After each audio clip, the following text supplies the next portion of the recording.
এই যে অদেখা আপনি, অসময়ে শিউলি ফুলগুলো আজও আমার হাতের তালুতে স্নিগ্ধতা ছড়িয়ে বসে আছে। জানেন তো, এই ফুলগুলো ঠিক আপনার মতো, বড্ড অনাহত, বড্ড অপ্রত্যাশিত, অথচ ভীষণ প্রিয়। ঋতুহীন এই ফুল ফুটে থাকা যেমন বিস্ময় জাগায়, আপনার অস্তিত্ব আমার হৃদয়ে ঠিক তেমনই এক অম্লান বিস্ময়। তাই এই এক মুঠো শুভ্র শুভেচ্ছা আজ কেবল আপনার জন্য তোলা রইল। কেমন আছেন আপনি? নিশ্চয়ই ভালো। অন্তত এইটুকু ভেবে নিতেই আমার ভালো লাগে। কিন্তু একটা কথা বলবেন, আপনার কি একবার মনে হয় কেউ একজন আপনাকে ভুলতে পারছে না? কেউ একজন আপনার এই দীর্ঘ অনুপস্থিতির শূন্যতাকেই নিজের ঘর বানিয়ে নিয়েছে। আপনার না থাকার ভেতরেই সে প্রতিদিন আপনাকে নতুন করে খুঁজে পায়। মাঝে মাঝে বড় অদ্ভুত লাগে,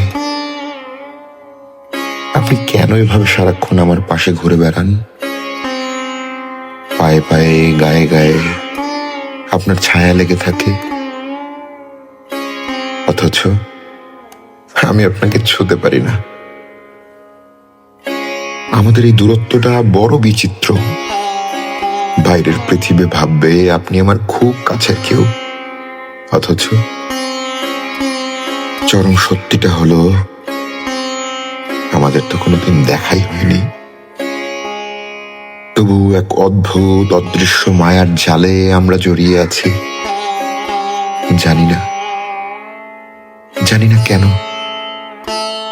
আপনার জন্য বুকের মাঝে বড্ড অস্থির হয়ে ওঠে। ছটফটানিটা যখন বাড়ে তখন মনে হয় আমি তো আপনাকে চিনিই না, তবু কেন এই টান? আপনি নাকি একটা গোলাপ কেনার সামর্থ্য রাখেন না। মাঝে মাঝে হাসি পায়, আবার বিষণ্ণতাও ঘিরে ধরে। প্রেমিক হতে গেলে কি এমনই হতে হয়? প্রিয় মানুষটার কাছে যাওয়ার মতো যাতায়াত ভাড়াটুকু কি আপনার পকেটে থাকতে নেই? এক মুঠো বাদাম কিনে ভাগ করে খাওয়ার মতো সামান্য সামর্থ্য কি হবে না? তবু আপনার অভাবগুলো যেন আপনার অস্তিত্বকে আমার কাছে আরো বেশি সত্য করে তোলে। আপনি আছেন আমার ভাবনায়, আমার প্রতিটি নির্জন মুহূর্তের আলাপচারিতায়। এই যে শুনছেন, আমার মতো করে আপনারও কি কখনো আমার কথা মনে পড়ে? গভীর রাত যখন নিঝুম হয়ে আসে, আপনার পৃথিবীটাও কি এমন খা খা লাগে?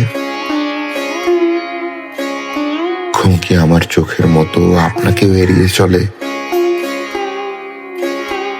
আমি এখনো সেই দিনটার স্বপ্ন বুনি, যেদিন আপনি সত্যি আমার সামনে এসে দাঁড়াবেন। আমাদের প্রথম দেখা, সেদিন হয়তো আকাশটা একটু বেশি নরম হয়ে থাকবে। মেঘগুলো অলস ভঙ্গিতে ভেসে যাবে দূর নীলিমায়। বাতাসে থাকবে এক অদ্ভুত প্রশান্তি। প্রকৃতি সেদিন হয়তো আমাদের জন্যই নিজেকে সাজিয়ে রাখবে, আর আমরা প্রথমবারের মতো একে অপরের চোখের দিকে তাকিয়ে স্তব্ধ হয়ে থাকব। ততদিন পর্যন্ত এই না দেখা ভালোবাসাটুকু আপনার কাছে গচ্ছিত রাখলাম।